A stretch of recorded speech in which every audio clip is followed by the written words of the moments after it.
Hello everyone and welcome to Deep Listens. This is part 2 of a special crossover episode with the Worst Friends Forever podcast. To hear part 1, go to Stitcher and type in www.stitcher.com/podcast/worst-friends-forever.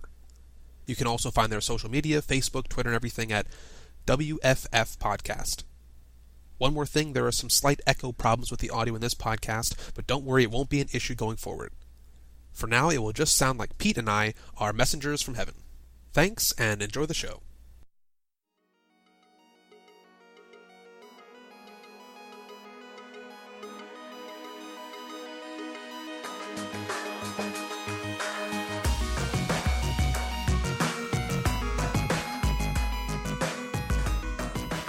Hello, Internet.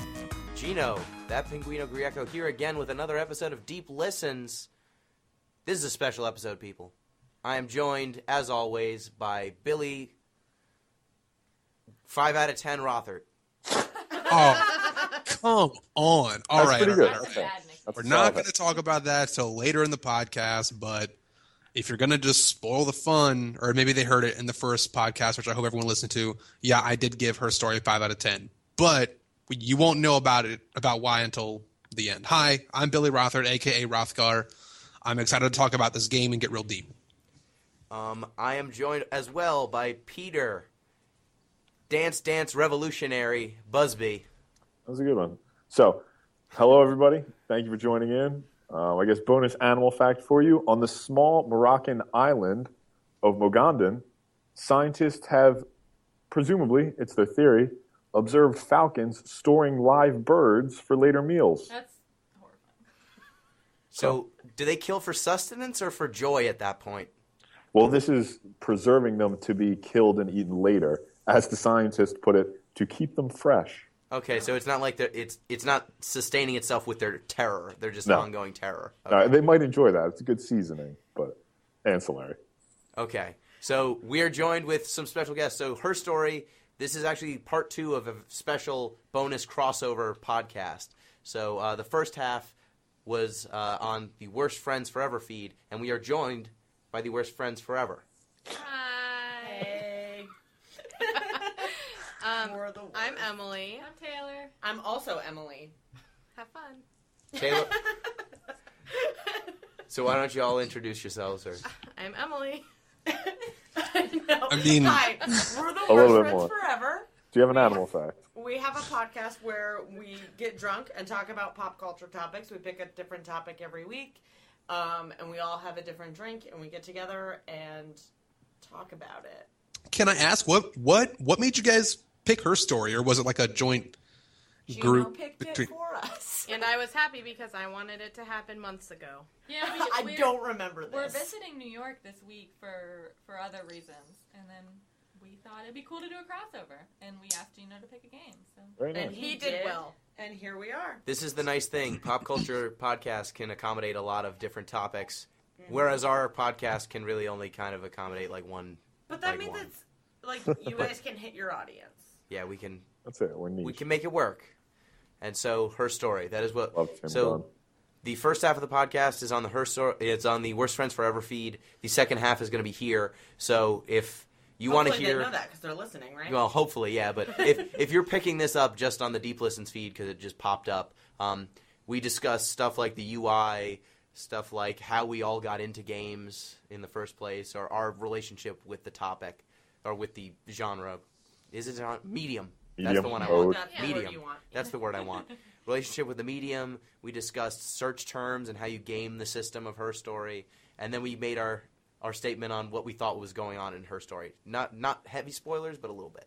Light spoiler light over on the Worst Friends Forever feed. which is Yes. rare for us. So this is the more spoilerific episode. So we're gonna talk wait. completely about everything in the story. So don't. If you want to discover Her Story for yourself, Turn it off. do that. Go do okay. it. Hit pause. Go do that.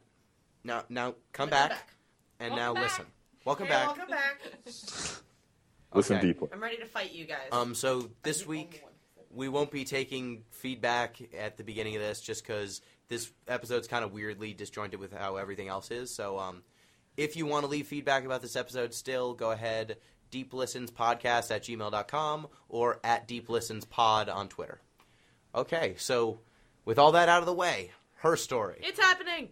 Okay, let's talk about this bitch. Let's do it. Let's do this. Someone say something. Okay, so the first thing, I feel like to open up this discussion, what was the term that you searched that just, actually, I guess, first thing, the first search term that's in the computer, I wanted to just talk about how well placed it is. Because the first term that when you boot the game for the first time, there's this database that you're searching, and the first term put in there is murder. Yep. And there are 4 videos. And those 4 videos give you all the incentive you need to start querying. And I thought that was a brilliant choice. It was I forgot cray. about that. Yeah. It was cray. Yeah. I don't remember what was in those 4 videos. It was a long time I ago. remember that the last video in that set of 4 videos was, in fact, the last video of the entire series of videos. Yeah. Okay. So you saw the very last one, which is the only one where she asks for a lawyer. Gotcha. Yeah. What's a huh? Yeah. I feel like I might have opened it up and put in another search I term. was- I didn't even look at I this was one. gonna say, so that Oh, I see. was the term that I Just searched back when I first. So I watched those 4 episodes, murder, and then the next term I searched was I got interested by that last one, and I searched a lawyer, and I realized that you're right. That video is the only one where she asks for one, and I was like, oh fuck, shit got real. See, I went with the obvious Simon as my Yep. next Yeah. I search went with term. lawyer right away. I actually searched, when you open up the README file, it says, for example, if you search robbery, like you Oh, can that was a search good words like idea. robbery or whatever, and I searched robbery and nothing came up. And That was I a good idea, The though. most disappointed. I think the one where I really, my first 2-word term, because I did mostly 1-word search terms. I did weapon, killed, Glasgow, hospital. The first 2-word term, that was one that kind of I was like, okay, I searched Hannah and addict. Yeah, I got Hannah. I did Hannah and addict together. And I was like, I'm on a roll, guys. I'm on a roll. Hannah, so I wrote, Hannah was my 5th word that I searched. And, 18 videos come up if you just do Hannah. right, but I also have these crazy notes by the word Hannah that I came back to later, was confused by. So that's the one that got me really confused. Yeah, the one that opened it up for me was Florence. Yeah, Florence is big. Oh, yeah, that's a good There's a one. turn there. Yeah, I think so Florence led to twins, too, for me. Ooh, Yep. Arrest was a big one for me. Sister. Hair. Friend. Billy? Mine was actually sex. Ooh, Yeah, That's she gets the one- great defensive. That's the one that got me, I guess, the deepest into the story of what was going on quickly, because I got the videos where she said that, actually sex led to virginity, and then that was a very heavy video clip. Oh, I yeah. tagged that one in a pretty interesting manner, not gonna lie. That, I mean, I felt like a weirdo, because that was my 10th search term, because I went from murder, weapon, Simon, Rome, holiday, Glasgow, and then it was romance, sex, what? Because it started talking about her Did anyone search hairbrush? Oh, yeah. oh Okay. man, hairbrush. No, I just I like don't. that I one. didn't. I I did. never searched hairbrush. But I didn't want to see those, honestly. I think there was only one video. There was only one, yeah. Okay, yeah. Yeah, it's interesting that all of us had completely different search terms that opened it up for us. But so for me, the first thing that popped for me, of the deeper story that's happening, I did not know what happened with the murder at that point. I didn't know who anyone was. I couldn't find this woman's name. That was what was bothering me the most. I didn't know who the person who was speaking was, and that led me to Florence by accident. And then once I got that, I started hearing about twins, and we were identical twins separated at birth. That element of the story, and then you got that I got first. all of that before I ever knew what happened with the murder. I think I did too, actually. And it was this weird situation where I was like, I know all about this woman or who this woman claims to be. Is any of this true? Because I don't know why she's in this police office other than someone was killed, really. I Interesting. I had a very similar experience to you, but I think it was more that I had assumed when I started playing this game that my objective was to figure out what happened to Simon. That quickly went off the rails, and I totally ceased caring. I didn't even try to figure out what happened to Simon. Figuring out the murder was something that it was a byproduct of trying to figure out everything else. That's what happened to me too. And that's part of what allows, I'll say get away with, but that's not quite the right term. But that's part of what allows this game to get away with not really having any win condition. It's that if you think of your ostensible objective to find out who killed Simon, that's really probably one of the least interesting portions of the whole story. It's definitely the least interesting portion. Yeah. I don't know Simon. I don't care. Whatever, he's dead. Let's move on. He's already dead. He died many, many years ago. And that's the thing with the framing device that the game sets up, that you're accessing files that have been on this computer for over a decade, or these files have existed for over a decade. This case has been solved, it turns out. At first I think that maybe it's at least I thought that it was a cold case, and maybe I'm looking up the files later on. But once I got that IM, I hadn't figured out what had happened with the murder yet, but I got an IM that a person said, "Are you satisfied?" SB says, "Are you satisfied?" SB says, "Are you satisfied?" And once that was the question, and it was not like, "Do you know what happened?" It was like, "Do you have closure?" And then that reframed everything that was happening up till that point. It's a question of narrative building. And I mean, that's what fits into my main appreciation of the motive behind the story, is that it's all structured around narrative creation. Mm-hmm. Yeah, so that was my biggest thing. And then once you get into it, so why don't we start discussing the actual meat and potatoes of the story? Let's talk about it. So which twist do you guys want to... What was your next twist? So we have the twin thing. I should explain. So the woman being interviewed may or may not be one Hannah. woman or two women. Yeah. Two identical twins. And Two names are given. Yes. Yeah. Hannah and Eve. Two names are given, Hannah and Eve. Mm-hmm. And the person never reliably... Oh, sorry, I'll take that back. There is a video clip in which a person identifies themselves. There's actually two. One of them is very reliable. One of them is not very reliable. Aside from those two videos, the person never refers to themselves by name. Mm-hmm. And if we are dealing with an identical twin, it's left open to the possibility that there's actually two different people being interviewed in these videos. We don't know exactly who. There are things you can do to sort of deduce if one of them is one person, one of them is another, but we don't know for sure. But the person speaking story is that there are two people, they were two twins, Hannah and Eve, separated at birth, kidnapped. Eve was kidnapped by Florence, the midwife. The midwife. She was given away. She wasn't really kidnapped. Well, she was... Yeah, she was given away by her mom because of what, like, something went wrong. Florence what happened was Florence said that she was dead. Yeah, she lied. Yeah, she wasn't given away. Okay. She said the mother didn't know that she lived? No, because Florence said that she was choked by the umbilical cord. Okay. And she took her away to spare the mother, quote unquote. And so she just went away with the baby and never came back. And she thought that the body was disposed of. And they were separated at birth, but it just so happened that Florence lived across the street from the woman that she... Very conveniently. Not a full plan on Florence's part. It worked out a little bit, though, because Florence, who was a midwife, like by trade, I guess, or profession, was seen carrying baby supplies in the house, and everyone was like, oh, that's normal. She's a midwife. Nothing weird about that. That's natural. It was the perfect crime. Or was it? The perfect kidnapping. No one suspected her of having a baby around because she was... Florence fell down the stairs. Exactly. And then you have these two twins eventually realize that they're twins and come together and say, basically, there's two of us, and that's what's going on here.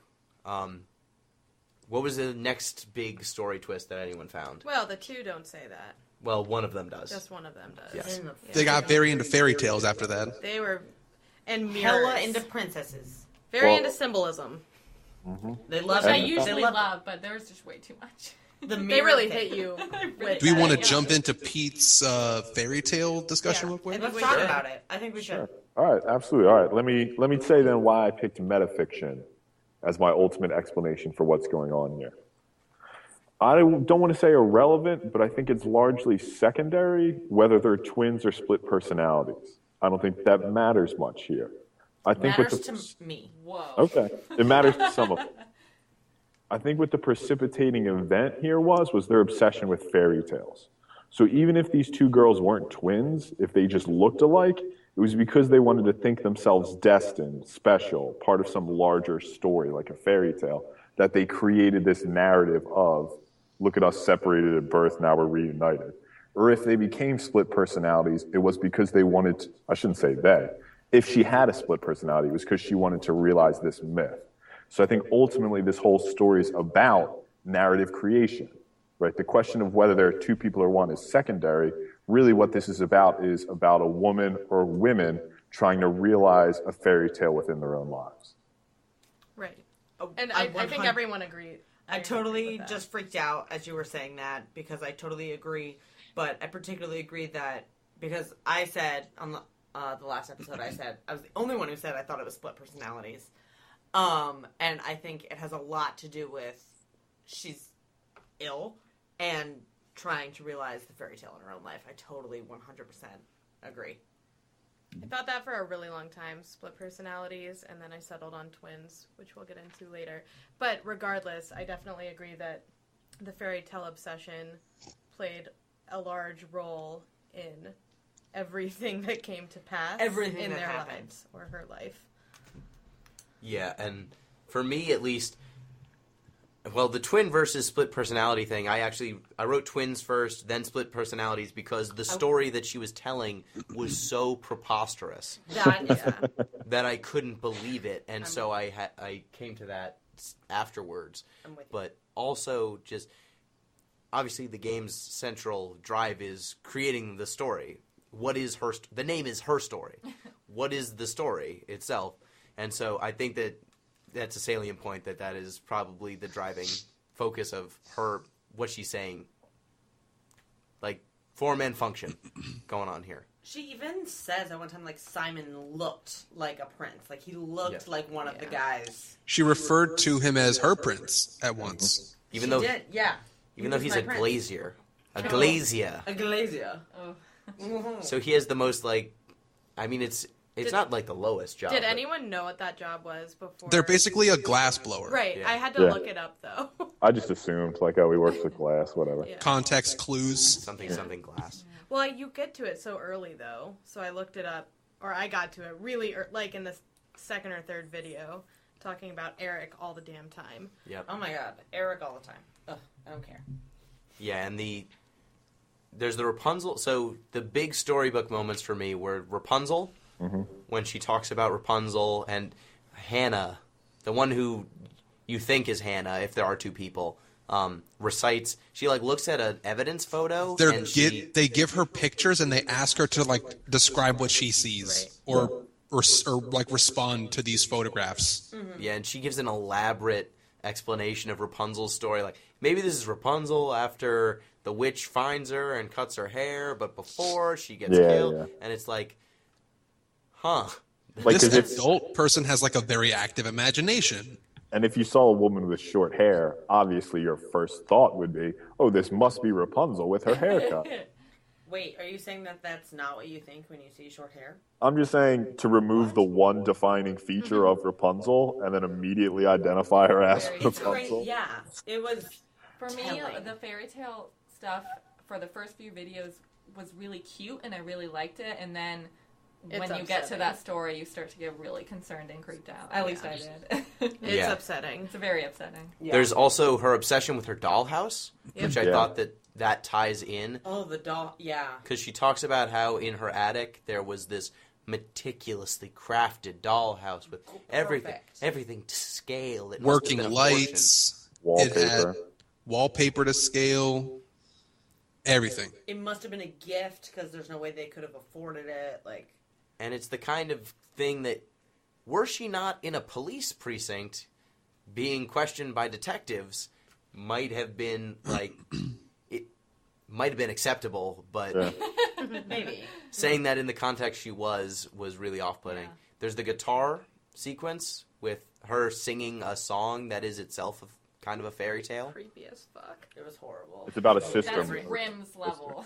I hated every moment of. Well, she does say that at one point that they're not into the children's dressed up fairy tales. They're into the original, dark, real the stuff. darker Scary stories. shit. No one's into that stuff. It's so I'm into scary. that stuff. That stuff is creepy. The Grimm fairy tales are really. In my family's house as a kid, we got fairy tales, but then when my sister and I got to be a little bit older, I mean, not like 15, 16, I mean 11, 12, we started hearing darker stories and we liked it. So it's not absurd. Well, I mean, maybe we could make sort of a transition here. Gina, Rapunzel's basically a story of a woman in an attic Yes. at its most central. So if you'd like to talk about the geometry of the story, Rapunzel might be a good place to jump off. Yeah, and that was something that really, when you're starting to go through search terms, it makes you key into these key symbols, and the game does a really good job of keying you into that fact that these symbols repeat themselves over and over again in her mind and then in her speech patterns. So the ones that I keyed in on were attic and cellar. Eve says that she lived in the attic multiple times. I believe with Florence she lived in the attic. Yep. When she eventually leaves Florence's house after Florence... is that after she dies? Yeah. She leaves? Yeah, Yeah. of course. Right After she yeah. mysteriously falls down the stairs. She goes to live with Hannah, and she lives in her biological parents' attic and kind of hides up there, it seems like. I couldn't tell if they know she's there or No. not. They do swap. not know, The parents which don't is know. why I can't believe that. So she lives trapped in the attic. So they or- traded places. Yeah. Yeah. Constantly. And each one would write a detailed diary of what they did every day so that when the next one went to school or whatever, they would know what happened. And then there's the cellar, which comes up. The biological parents grew mushrooms in the cellar. So there's a little bit... That came up because I was looking up cellar. But that's also where Simon ends up being found, is in their cellar. So the geometry of their house actually surprisingly brought up a lot of great results for the searches. Yeah. Yeah. And I guess, Pete, do you think there's a Jane Eyre thing going on with the crazy woman trapped in the attic? See, that's my question, right? Is Jane Eyre is pretty much basically about a crazy woman trapped in an attic. So if you wanted to make sort of a split personality claim, you could do that using Jane Eyre. I think perhaps the more interesting way to interpret this, though, is, have you guys ever heard of the story Wide Sargasso Sea? No. Yeah, I've heard of that phrase before, but now I don't. So, I'm pretty sure Sargasso shows up in some science fiction. I In think Star you're right. Wars or something like that. But this is very much not science fiction. I've heard about it, but I've never watched. Refresh our memories. Yeah. Yeah, let me explain. So Wide Sargasso Sea is a more recent rewrite of Jane Eyre by a female, I'm going to say Caribbean because I don't know exactly where she's from, but a female Caribbean author. And it's written from the perspective of the woman in the attic. And it's a very sort of feminist reimagining of it. She's not really presented as crazy. She's just someone that sort of her husband more or less tired of. It's been a long time. So I think you could make a compelling case that there's a Jane Eyre reference here, but it's not so simple as just sort of that connection of mental health, right? If you look at this sort of way Jane Eyre's been reinterpreted in a contemporary context, you can take it in sort of those other different directions as well. Yeah, and I think that phrase you used of someone who the husband is tired of, I think is prescient here, considering True. Hannah, the story, if you're to believe Eve's telling of it, is that Simon eventually became tired of Hannah. She couldn't have kids. She got pregnant the first time they had sex. She had a miscarriage, and then late-term miscarriage, and that rendered her infertile. Mm-hmm. And so that put a lot of stress on their marriage that was largely forced by the pregnancy. And so after 10 years, he gradually grew tired of her. And Eve, as the twin who was not married, suddenly found that she was not able to act out as Hannah anymore because she couldn't be Hannah for Simon. She couldn't get pregnant. Like, none of those things were allowed to happen. So their weird twin swapping thing ceased as soon as she got married. And so Eve just kind of stayed up in the attic while Simon and Hannah, I believe, lived their lives downstairs. Would there be a way to interpret this as sort of a wife trying to come to terms as best she could, admittedly sort of problematically, with her husband's tiring interest or maybe his infidelity? Or are there too many sort of extenuating circumstances within the story to present it that way? Do we need to have two people, I guess is the question I'm asking.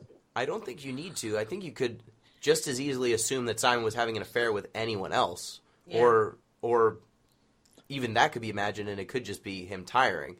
But it could just be Eve is a complete fabrication, and then everything that Eve did is Hannah's explanation for what the person who Simon left her for. Mm-hmm. Like, who did he leave me for? Oh, a younger, fertile version of myself who is more fun-loving. Oh, it's exactly me, but maybe when we first met. And was it when they first met? Who first met? According to the story, who first met Simon? I mean, she was probably the one. I think it was Hannah met first. Yeah. Okay. Eve had to seduce all the other boyfriends. Oh, okay. But it was different with Simon. Okay. Yeah. But so, then, go ahead. This is actually a pretty good transition into the other topic that I wanted to go into, which was like, can we believe our narrator? Can we trust our narrator? And in this case, we have a narrator, and it's basically the interviewee. So whether or not you think that there are twins here or split personalities, the same problem arises. We don't know if we can trust the person who's giving us information. Here's the problem. You would probably be missing something if you just took every single word as gospel truth. You probably would be not getting the whole story, right? Oh, you mean her story? Yeah, her story. Also, if you just took if you took at the first sign of, I guess, contradiction or conflict in the story, and then throughout the entire set of interviews, you would also be off the mark. There's somewhere in the middle that we have to be, and this is where I'm getting at. There's this unspoken rule within science fiction, especially science fiction movies or TV series like that, where you have to believe everything that the story gives you until the story changes what's true, right? And this actually came up in a class I took in college where we talked about science fiction, and we were examining a Star Trek episode where they did something that didn't work right in physics or didn't work right with the specific time travel mechanic, and people that were in the community analyzing the episode said, hey, this doesn't work, so it must be false. It must lead to all these other conclusions. And then people responded saying, hey, the people who created this story, this is like a fictional universe to begin with. So if they say something happened, it happened. The authority falls on the creators of this content to establish what's true, and if they're trying to trick us or something is actually false in the episode, it's up to them to give us what's actually true later so that we know what we were given earlier is false. And let's bring back to her story. Maybe we have a split personality and we can't trust what a person who's got two personalities says. Maybe there's two people involved and we can't trust one of them, but until the game rights the wrong somewhere, we have to take it as true at the start, which is what makes me believe that there's two people and not a split personality. Because the accounts that she gives are in such a way that if we take multiple accounts that line up that would have come from quote-unquote two people and we throw them both out, then we have to throw out both people and then no one's telling the truth, and we basically negate the whole game, and that doesn't work. Anyone have anything about? I'm so stressed out. So This game is so stressful. So my response is that is exactly the space that this game is playing around in, is asking you to make those decisions. Whether you're going to trust that any of them are telling the truth. And there's also an element in this game of an audience, because this isn't just a presentation like a Star Trek episode where it's being created and the presumptive audience is you. All of the videos in her story, the presumptive audience is a police officer, a police detective, interviewing this woman or women. And so she could be performing for them, not necessarily the person who's then watching the footage later on. So you don't really know if she's putting on an act, if she's trying to be genuine. Is she delusional? Is she brilliant and trying to strategize to get herself out of this accusation? Because I actually started looking up theories and stuff once I started figuring out what my own conception of what happened in this game was. And one of the first things that comes up is she creating a second person here to basically make it so you can't convict either of them? Yeah. So... Yeah.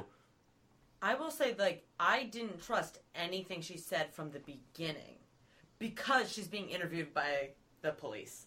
I just her husband is missing. Later, she's been discovered her husband has been murdered.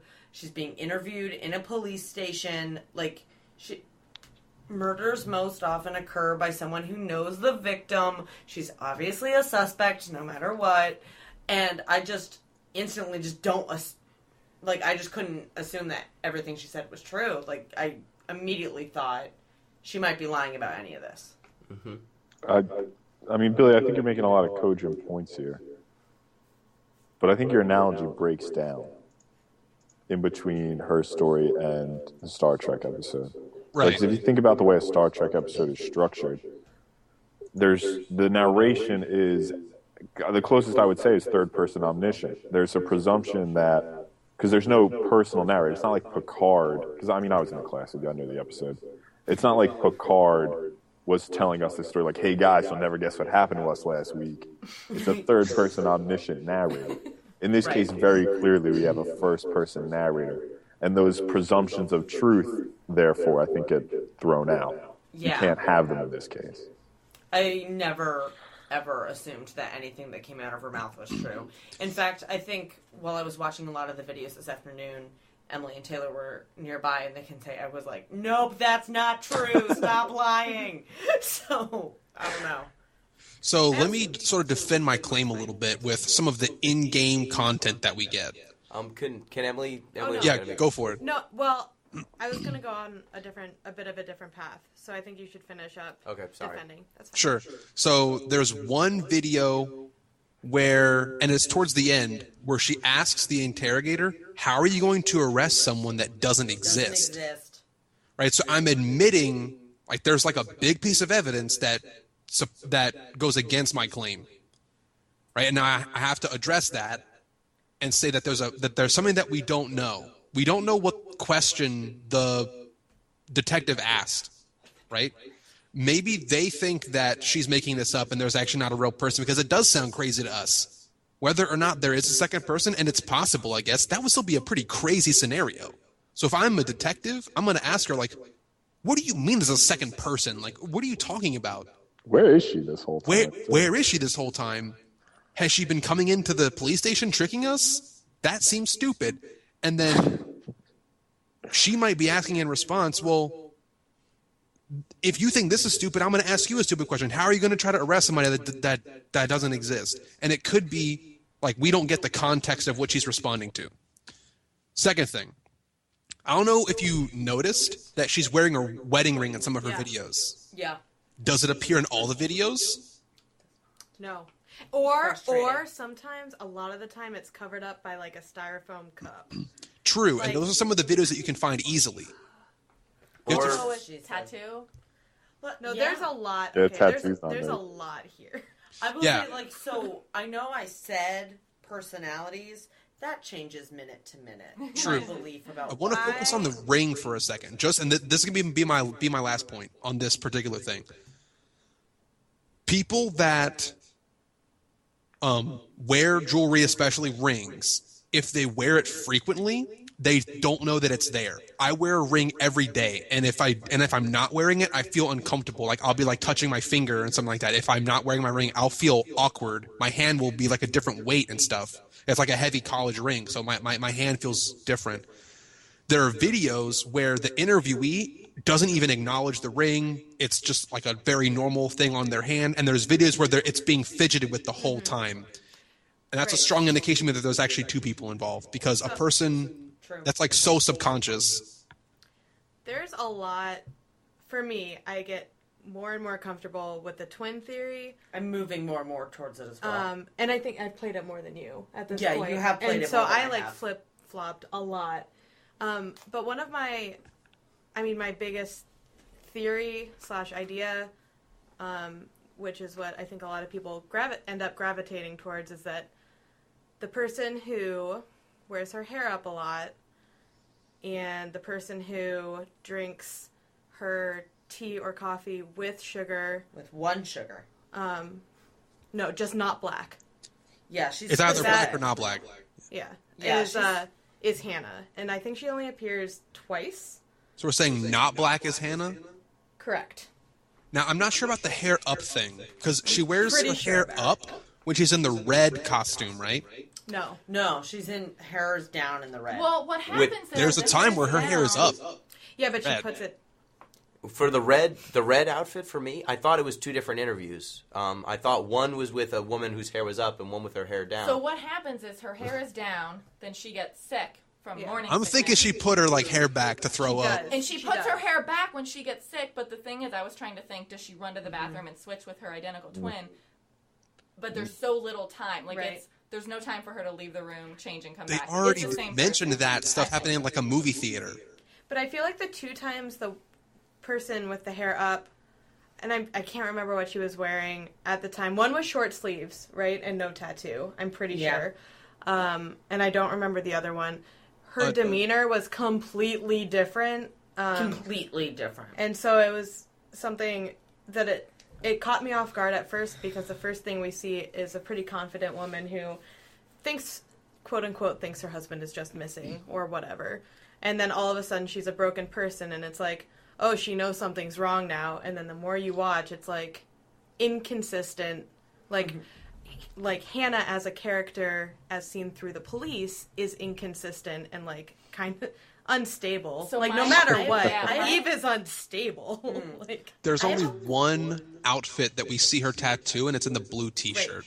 Yeah. I have a question based on something that Billy just mentioned. So Billy mentioned that we like hear a story about them going on a date at the movie theater, and they like switch places in the bathroom, and they only have one of the nice dress, so they have to like switch clothes in the bathroom or whatever. That kind of sitcom. Yeah, quite the Maybe sitcom Kate trope. and Ashley movie. True. So if it's twins, if you believe it's twins, are there any interviews where you think they swap at any point? Like they don't tell you that story for no reason, right? I thought it was don't the know. orange one. I thought the orange outfit. I thought it was two different people. I thought when her hair was up, I thought that was Hannah, and when the hair was down, it was Eve. I thought That's that, but I possible. don't think there's enough time. I looked at the time. I did. You looked at the timestamps. Yeah. Okay. So thinking about these things, I think there's a lot of, so like Billy, you made a good point about the ring, and I think we can talk a lot about the personality, or the kind of... We didn't talk about the coffee. Well, yeah, we did talk about the coffee. Yeah, and so that was really strong evidence with me for a while, but I think the kind of tea or coffee that I drink can change on a day-to-day basis. I wear a ring all the time, but when I get nervous, I fidget with it or bored. Also, my mood and personality can change a lot, especially if going through something stressful like that. For me, a lot of the evidence that I finally decided I could believe was things like fingerprints, taking blood, stuff like that, where you could tell, like hairs that they found that didn't match to Hannah, when you could tell that the police had evidence that I felt like that was coming from a more reliable source. You couldn't hear the police's side of it, but you could see her responding to it, and for me, that was much more reliable than how she was behaving. And the best part of this from Taylor is that she's a scientist, and like she ended up going with the actual evidence. With the actual smart. Evidence. That means I chose the right career. Yeah. Thank God. Seriously though.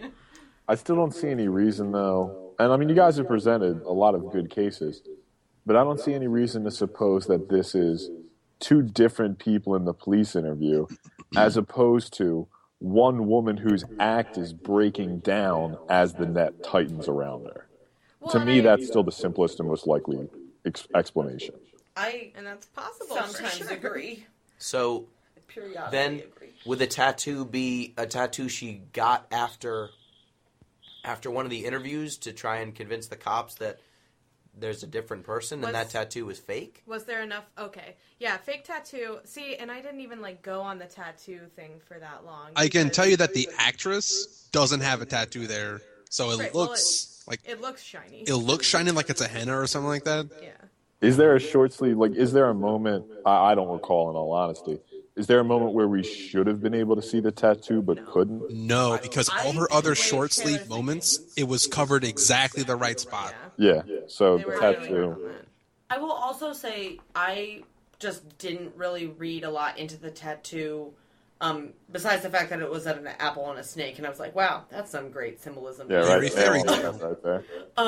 But just because tattoos can be fairly easily faked and also fairly easily covered up I with don't. makeup. I don't know it's if you not could hard. cover that one up as much as she did, but maybe. As someone who has covered a tattoo, yeah, you can. It's pretty easy. Yeah, so I guess the moment, so if we're going to look at it as someone who's breaking down the piece, and it's one person, so the things that you would have to think about are, okay, the mirror, she says there's two mirrors. Yeah. Actually, there was only ever one, right? So Yeah. Right. So that was the murder weapon, and she said, no, that's not my mirror, that's someone else, that's my twin sister's mirror, or something. The hair's not matching. My sister had my wig. So it was not blonde hairs because he was cheating with someone else. It was blonde hairs because her identical twin sister wears a blonde wig when she performs at the bar. She was in Glasgow, Yeah. but actually it was her identical twin sister in Glasgow who was covering for her somehow. It was an or alibi. something? It was But an alibi? They knew they had an alibi. It was complicated. Yeah. Super complicated. There's also a weird portion where they spent a lot of time on a speeding ticket from months ago. The other and thing, that actually points to, I don't know, it could go either way. Like Go everything for it. else. Let's talk. But well, it's that concert they go to. I forget if it's Bowie or someone. They go out of town to see a concert. Bob Dylan? Bob Dylan, was it Bob Dylan? I think it was. Those Was are, it the one where the opposite. taxi driver turned them in? Sorry? Was it the one where the taxi driver turned them in? Yeah. Oh, when they were younger. Yeah, that was the and Bob so, Dylan one. Right, and then her parents had to come pick her up, and there would only be one person instead of two. It would be weird if the parents saw two people, but she kept referring to we and us and all that stuff. That was the one that. Oh, with her friend Eve. Yeah, With her friend Eve, who looks exactly like her. Oh, I didn't Now- think about that. This is important, though, because what we're pointing to is times where other people get involved. We don't ever get accounts from those other people, but it seems like if there is one person, they're giving different accounts of the same event, which isn't outside the realm of possibility for a person who is suffering from a mental illness. That's possible. But I think it's more likely the case that we're getting two stories from two different people. And if we have to make tweaks to our end theory, if it can't just be a hard divide between twin and split personality, I'd be willing to say that there's Twins two with split people. personalities. No. Yes. There's two people, and one of them has a crazy obsession. Right, and for sure it's Eve. course, I'm Eve is crazy. there already with that. That's. Yeah. Maybe they are twins. Maybe this whole midwife thing did happen, and one of them just led a normal life, and the other one got a fucked up childhood that just made them be a crazy person. And I don't want to be politically incorrect and say crazy person can't be helped. We talked about that a little bit in the To the Moon podcast, but this person is bonkers if they are if they are fairy tale obsessed. Let's just switch lives. It'll be totally fun. Question. I'll take your virginity with a hairbrush. It's totally fine. We can't even talk about the hairbrush. We can't. Question. So, if it's twins, is this whole game kind of a nature versus nurture debate? Like, I don't want to go there. That's another like, hour. is it Yeah, though? frame it for us. Frame the Oh debate. no. You know, they're identical. So if they're twins, they're identical twins. They're genetically the same. They have the same parents. The DNA is the same. So the nature is all exactly the same. Yeah. That's the control, right? Taylor, Sure. you're a scientist. Uh-huh. And then they're raised completely differently. One has a normal childhood, the other is shoved in an attic. One of them turns out, normal, pregnant at 17, but normal. Or what we would define as normal, I guess. And then the other is a, murderer and such. Except if you do believe Eve's story, Hannah was the one who killed Simon. But do you But she believe... but that's not even... Do you believe Eve's story? I'm not going to say it's not crazy to kill your husband, but also... I might say That girl had been put through the test over the years if She Eve snapped. exists in real life. Yeah. Because, like... If it's twins. I guess I go back to the story of Hannah gives of Eve and her on the beach. And when she holds her head under Hannah or Eve. And when what did you say? I think it's she says No, Hannah. Yeah. Yeah. But it's Eve that I says went with it. my Well, friend Eve to the beach, that's and then debatable. I held her under the water because I just wanted to see her stop breathing. As we all do I from time wanted to time, her Gino. To watch her drown. That's what she said. Yeah. And then there's a sequence where she puts her head down. Hannah, why are you talking about Eve? And then she does. We have to talk about the knot code. Yeah, it was Oh, that code. I was just going to jump into the knot code. This is so important for me. Who wants to go first? You. Well, she does the knock code, and then she says, "Oh, is that camera recording?" Which, of course, you knew the kid. Do you think that she doesn't? That's a moment where she lowered her guard, or do you think that's a moment where she said, "Oh, I'm going to do this because no one's in here," and oops, I didn't know the camera was Yeah, recording. well, Twice, that could be a actually. throwing Eve, if Eve is real, throwing Eve under the bus, Yeah. But not code. All right. Who wants to go first? I didn't realize anything about the knock. I knew whatever. Billy, you go first. All right. For those who didn't know, there was 2 or 3 videos. There's actually 2 videos where the knot code was used, and 1 video where I think it was mentioned. So 3 altogether. Knot code is a series of taps similar to Morse code, but it was used by prisoners of war to communicate from cell to cell. Okay. Yeah. They basically So much better than Morse. They basically drew the alphabet on a grid, and they skipped one letter like K or Z or something like that. I think it was K. They combine C. K, yeah. Yeah, they combined C and K. To make and it even, 4x6? 5 by 5, so it's 25 letters. There we go, yeah. Yeah, so you basically just tap row, column, it gets to a letter. Here's why I think this points to 2 people. If a person has a mental illness, and hold on, let me step back for a second and say this is actually out of my element. I am not a person who knows that much in depth about mental illness or psychology, but I'm pretty sure that when a person has a mental illness and it results in them talking to themselves, there's a difference between having a conversation with yourself and reacting to an auditory hallucination, right? People talk to themselves all the time. I talk to myself daily to just keep myself focused or stay on track, and I wouldn't be diagnosed with a mental illness because of that. Some people hallucinate things, and they respond to a hallucination that otherwise is not there. I'm having a train of thought in my mind, and I'm talking with my train of thought, and that's how I keep focused on a specific task. But someone is hallucinating. They are not controlling that voice. Yeah, that they're not controlling that voice, and it's similar to a dream state. And if my memory serves me correctly about dream states and stuff, is that they happen in ideas but not rhythms. That's a defining feature about dream states and stuff. Now, this is where I say I think I'm out of my element. I'm not sure about this, but I'm pretty sure You that opened with that. I'm going to reiterate that. Yeah, But go ahead. I'm pretty sure that if you're having a hallucination, I think not code would be too far for a hallucination to go. If you're going to respond to something, it won't also be words in cadence in your mind. It'll be an idea that you respond to that you're hallucinating. I don't know about that. People can have tactile hallucinations. True, people can be synesthetic or whatever.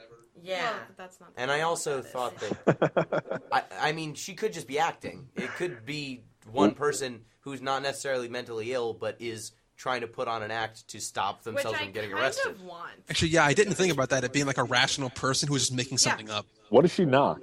We're getting so far past this. She taps little like Taylor has beats the thing. onto the table. No, I'm saying, what And is she spelling? Taylor She has says by Eve. Sorry, by Hannah. And then she says like Wait, no, love you're giving me homophones now. I don't want homophones. Taylor's got say it. Taylor's No, got that's it. fine. It's exactly what you just said. But which by is it? BYE, like goodbye. And what was the other one? Love space just the letter U. So it's interesting because the one where she has her head on the table and she's like, "Oh, Hannah, why are you mentioning Eve?" is the love you. And then when it's Eve in the very last interview, and she says, "Oh, we used to tap to each other in not code," that's by Hannah. And Yeah. is that how far away is that to the video in that interview where she's like, "My sister is gone"? Like And she's 4 or never 5 coming back. videos away. Like pretty close. Okay. There was like 40 in that sequence. And it was in the last That like was 10. There were a lot of videos from that last interview, which to me that was the most interesting. For most of when I was playing the game, when I was trying, It was in a different room too. Yeah, I was. her special arresting people room. And we never see any discontinuity with that person in that room. Right. Yeah, my whole goal after a certain point of play was just Ooh. get as many videos from that interview. Yeah, that was my goal. It's actually not that close to the end. Really? Ooh, I mean, I just played it right now and I'm looking at the thing and I could be wrong. But it seems to be, I don't know, how many are there per row? 25? Like maybe 30 from the end or something. It's pretty... Oh, Which wow. one? The knock or the My Sister's Never Coming Back? The by Hannah. By The Hannah. not code. Are there 25 and 25? That would be really funny. Yeah, it would be. I don't know. So one question I had still lingering, and I didn't see all the videos, so I was hoping maybe one of you guys. Who You're did right. Actually, it's could see video it. 184 out of 271. So it's like Wow. Oh. I was wondering, did any of you? So how many murders do you think actually happened? Florence Florence died. accidentally fell down the stairs. Fell down the stairs. Florence. Parents Hannah's died parents from mushrooms, from poison mushrooms that When he they were- grew. but they were apparently mushroom experts. Yes, Yeah, they they're were. known. those were murders. I'm confident in saying that. Is there ever an Is explanation Hannah for that? murdered? Or one of the two, whoever it happens to be. Does one of them let it slip? What happened? Because they said both of them say they found their parents dead in bed from death caps. But do either of them ever say like I don't they think did anything or? I didn't remember any sort of confession about their parents. Okay, so it's just suspicious as fuck. Well, because like Eve was sick in bed, right? That was like her whole thing. Why she didn't notice right away. Yes. She like hadn't gone down or anything. Was there another body with Simon's body? Was there? No, I might be no. misremembering. What happened? What happened to Eve's baby? Though? What did you? She's still pregnant. She's still pregnant in the videos. Yeah, so Yeah. Yeah. That- Oh, I she thought is. he meant after. that brings us to the The conclusion of the game. the conclusion of the game. So everyone got the chit chat? Yeah. No, So I you never get- figured out how to work it. Well, we're gonna Oh, tell really? you now. Or do it right So now. see, real that's quick. what his Someone question blow his meant. mind. I Blow knew my that's what mind. your question meant. Okay. So, sorry. okay, you asked what happened with Eve's baby. Yes. If you type in yes to the chit chat thing, like yes, you're satisfied, you get another message back saying like, I don't have it, but Taylor's looking up. I It's can pull it up something real like, quick if you want. yeah. Do you? It's like okay, oh, here we go. I'm glad, Sarah. I'll be waiting outside. Log off and we can meet over the road. Well, Oh, sorry, I don't have first the other before one. that, Oh. he asked, "Do Yeah. you Do you know understand what why your your mother mother did what she did? Yeah. Sorry. You're Eve's baby." Yeah, so Sarah. you have been Eve's baby the whole time. Sarah's also a palindrome. Sarah's not. It's with an H. Smith. It's with an H. It's not a palindrome. No, wait. No. There was another Sarah? baby. Ava. There was Ava. Ava was going to be the palindrome, but that wasn't going to fly because that was actually symmetrical. I'm Sarah. That That's shit a wasn't gonna silent S fly. at the end. Oh, through a mirror. You can do it through a mirror. Yeah. So because that was mirror good, like no, that's not going to fly. It's too much. So I'm that is Sarah. Man, I done goofed on the palindrome thing with Sarah though. I thought really about just Sarah goofed on Smith that. for a We can minute, cut it but out. Yeah, that moment when I got the chat and I said yes, and they said, "Now do you understand why your mother did what she did?" No, I don't at all. Gino's dying because this I'm was dying. such a big It was twist. so much. It completely recontextualized how I understood everything because I thought I was a cop up until that point. Right. And then I find out that I am apparently a daughter who's so conflicted about whatever happened. You don't know, is she in What happened to jail? her parents? Did she vanish? What happened? But she did what she did, so does that mean she killed him? Does that mean that she confessed? Like, what did she do Right, you still when don't they know. say why she did what she did? But it had to be terrible, whatever it was. Whatever it I mean, was, that's the it thing wasn't is- great. You're in this Whatever. shitty police department. Like at best, Windows 95. at best, she gave Sarah up for adoption. You know, like Whatever's That's going the on best. here, there's no good outcome. Right? No. Poor And- Sarah. Oh, man. And every time Yeah, the she's fucked. police cars go by and you see the reflection of her face, and I thought that was really Can you strong. actually see her reflection? You can see her reflection in if the you Of had a the person? glare on. Yeah, I don't Okay, think you yeah. can turn off the glare. I Oh, don't that think would have you been can. cool. I didn't do that. I saw her reflection the whole Pulled that time. I'm glare like, immediately. and whenever it passed by, I'm like, oh, I'm a person staring at. It's not just it's making the physicality of the person just as explicit as possible if you have the glare on. Play with the glare. Ugh, I didn't know. Totally See, missed yeah, I Gross. missed that. I turned the glare off immediately. Because it was hella annoying. So That's cool though. I'll turn it back on. Yeah, I'm later. going to turn it back on now. So, Pete, does that knowledge that at the end of it, you're actually the daughter of the character who's being, or at least one of the characters being interviewed, does that change your reading at all? Well, it creates some interesting. So there's a lot of theories on multi-generational trauma, and this fits in with sort of mostly Aboriginal communities, right? That sort of the parents underwent this drama, or the grandparents, and it gets handed down through generations eventually to the children. So this creates an interesting reading on intergenerational trauma, right? Like Eve or Hannah went through this terrible experience, and now it's sort of been passed down to Sarah, and she now has to deal with it. So I think it just sort of, it stretches my reading of story, it stretches my reading of the point being about narrative creation across multiple generations. It's not just about Eve or Hannah creating their narrative. It's about their daughter creating a generational narrative through her mother down to her as well. And trying to come to understand what happened here. And the Which knowledge that she doesn't. it is imperfect. Yeah. It is necessarily imperfect. And the idea, I love that they took the detective's questions away because it leaves so much room for interpretation. Like that polygraph sequence, No. it's heartbreaking. I hate it. Yes. I'm No. so angry. No. I'm Yes, furious no, about it. Yes, no. no. And it's just, she's in a polygraph. The only way you get these is if you put quotes around the words yes and no, because that's all she Or can if say. you do the blank trick. Or the blank Yeah. trick. I'm particularly infuriated about that one because I found the very first video. She's like, oh, my name's Hannah Smith. Shit, sorry. And then the very last one where she says, oh, I don't know. The very last one. And I spent so much time trying to find all the ones in the middle. And then when I finally did, they were the least helpful. Yeah, because the polygraph, they say, oh, you got it all right except your name. Mm-hmm. And And so, then she says your lie It works. detector works. See, and I got that one that really fast, and that's when all hell broke loose. Been downhill ever Did since. anyone read anything about like what the creator Yes. says about the outcome? Well, Yeah. But what the solution is? I avoided the internet, but I'm so excited to hear what Well, it says. You shouldn't be. No, I so mean, he wanted it to be ambiguous. the creator's like, I'm not going to tell anyone what it is. Well, yeah, I mean, But for me, the more telling part was that the creator says there is one Yeah. definite. Yeah. Yeah. Yep. it's irrelevant. It's It is irrelevant what the I creator agree says. with you. I create my own truth. George Lucas said the prequels were good. It's irrelevant. It's irrelevant It's what he irrelevant. says. It's It's just the irrelevant. authorial That's silly. fallacy. That's silly. Texts are so much more interesting when you don't have to care what the author says afterwards. Because the author doesn't know. They just send it out in the world and it assumes its own balance. Valence? So- Valence, excuse me. Is there any nagging thing? Oh, right, there is a nagging thing. Billy, you gave this a 5 out of 10 for some ungodly reason. There is a nagging thing. Billy. Sure, it's me. Yeah.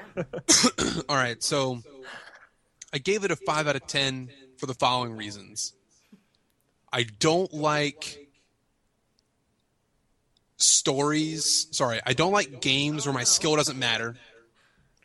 And, I should say like my game dexterity, like my gameplay, like It's hand-eye switched for a coordination. minute. I don't like games where my gameplay or skill doesn't matter. But you're defining game player skill completely by your dexterity with your thumbs and not like your ability to come up with search terms. Or That's not figure true out because puzzles. I have played games like Fire Emblem or Final Fantasy Tactics, and my game playing skills helped me there, but it didn't have anything to do with how well I could use menus. So let's make a clear difference. It wasn't just thumbs. That was just like the easiest first thing that I could put out there. I would compare this game as like a visual novel at best, and I don't like the genre, so I'm not going to give it a good review. So I'm going to say like, fine, like of this genre, it does very well, does very cool new things, but I don't like it, so I'm not going to give it a good score. All right. As someone who has played a visual novel before, this is not a visual novel. You're Visual right, it's not novels are- Hatoful Boyfriend. No, it's not even because Hatoful Boyfriend, you're dating pigeons, but you're like sometimes you're picking what pigeon to go on a date with. Like a visual novel is just We should play that game. I press the button and the pages turn and then things talk. This Like, is there's you input press here. a button, the pages turn, and people talk.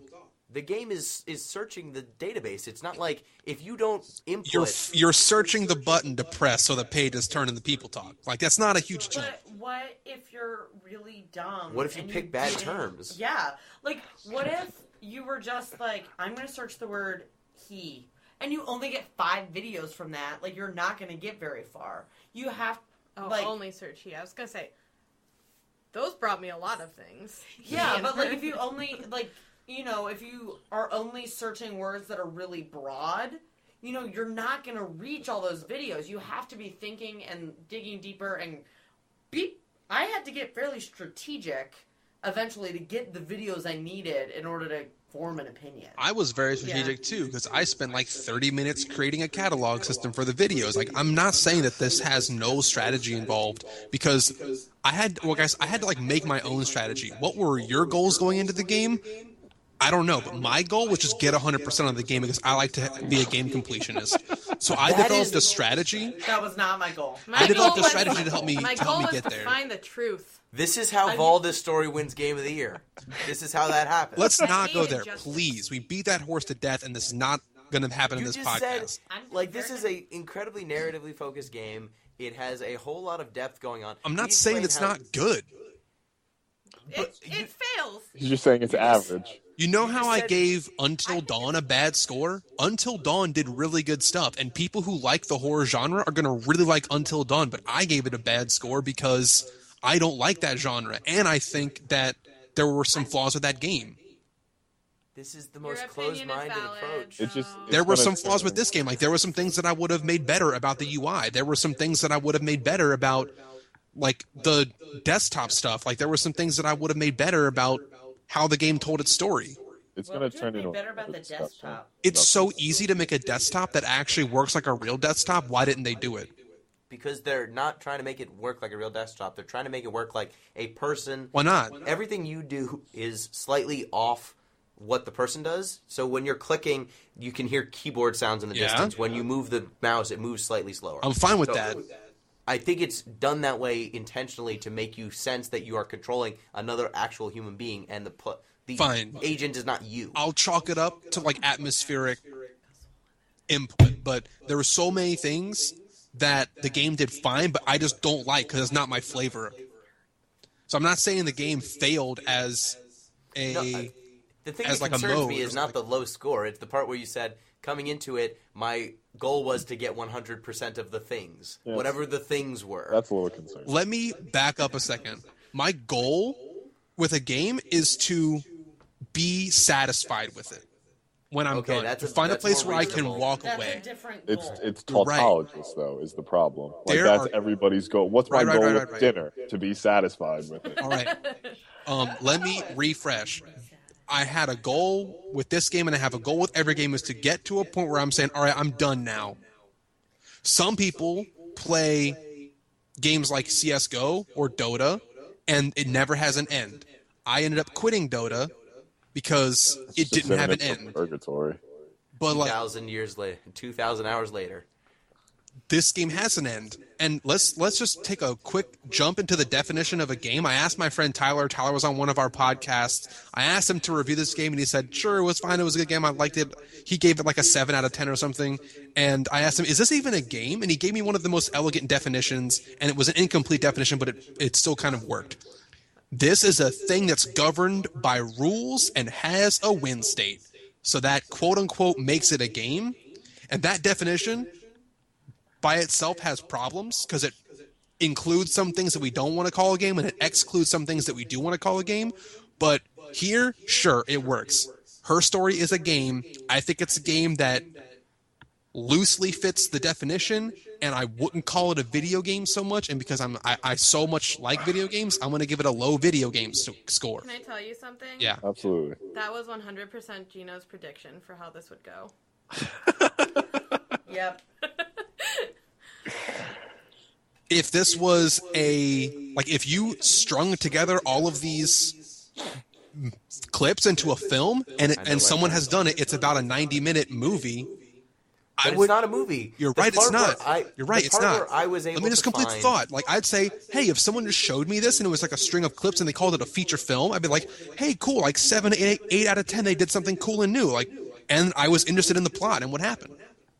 But it's like a make your own Memento. Like the movie Memento. Okay. The movie Memento. You're seeing things out of sequence. The part where I saw the Florence stuff before anything else. If you search Her Story, which I found incredible. If you search Her Story, that gets you the explanation of the murder and the hiding of the body and everything. That search term gives you all you need to know to say that she had a part in killing this guy. Isn't Memento a make your own Memento? Yeah, it's Memento. The film that they're talking about is Memento. I've seen Memento. I know what he's talking about. But Memento requires you to rebuild Memento just in virtue of watching it. Yes. So I think your metaphor's flawed. Well, at least that wasn't the only one that had a flawed metaphor. You did too when you had that Star Trek one. I just wanted to be able to pedantic, to be honest. Would it be make your own?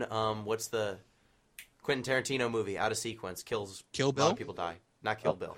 Pulp Right Fiction. now? Pulp Fiction. That's I was it. gonna say that describes literally every Tarantino movie that wasn't helpful. A lot of people die. Pulp Fiction. Out of sequence, a lot of people die. Can I ask an Ball unrelated gags. question? Just because it's burning my throat. Is anybody else fucking exhausted with true crime? Just like as a genre. Like as a genre, as a trope, Yes. as an idea?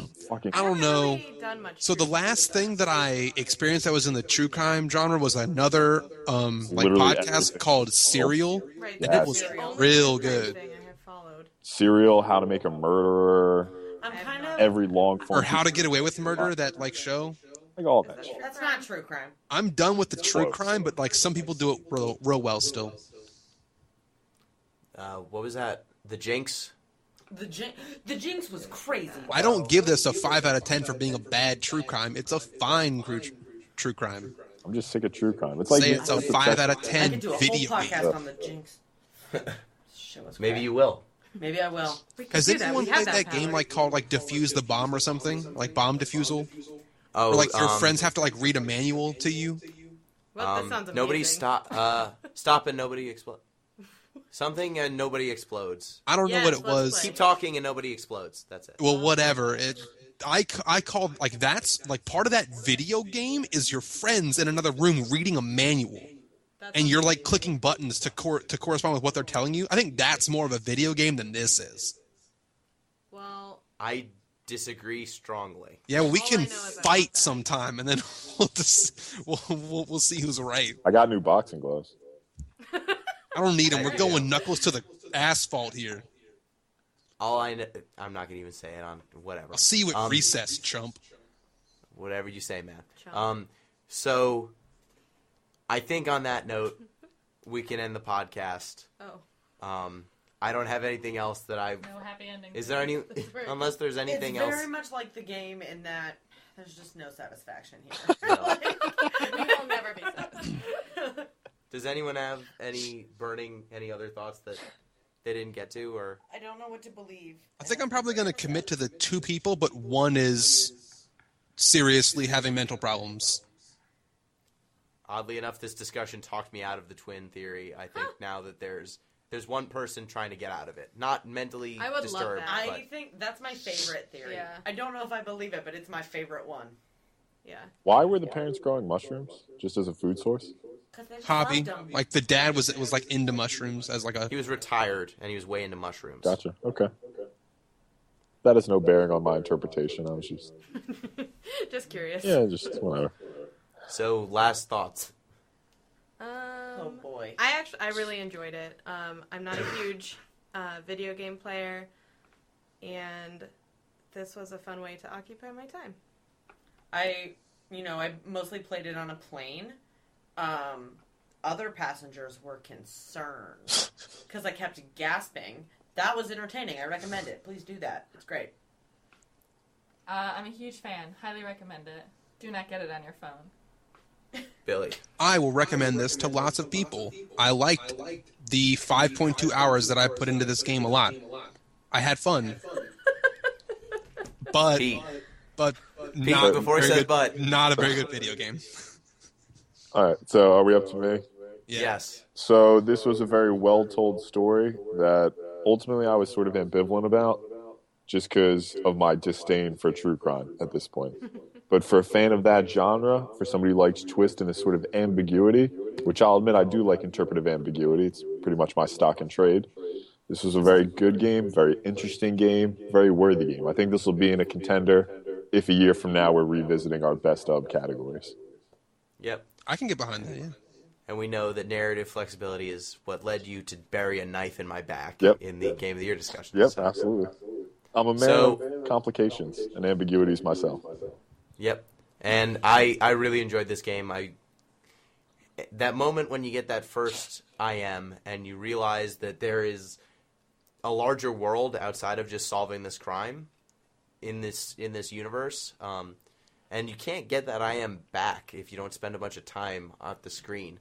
So it was just like all of a sudden, hey, there's this other human being who's talking to me. What's going on? There's something else going. There's a deeper layer here than I even thought. And I thought that was using those tools that I've seen before in the real world, but I have never seen in a game before. And it had a really strong emotional response with me. And I thought that the narrative style was very good. And I liked her story. If you just search that, you get everything. So with that... So outro, ladies? Yeah, well, let's do ours, and then let's give you guys the last word. Okay. If you want feedback on...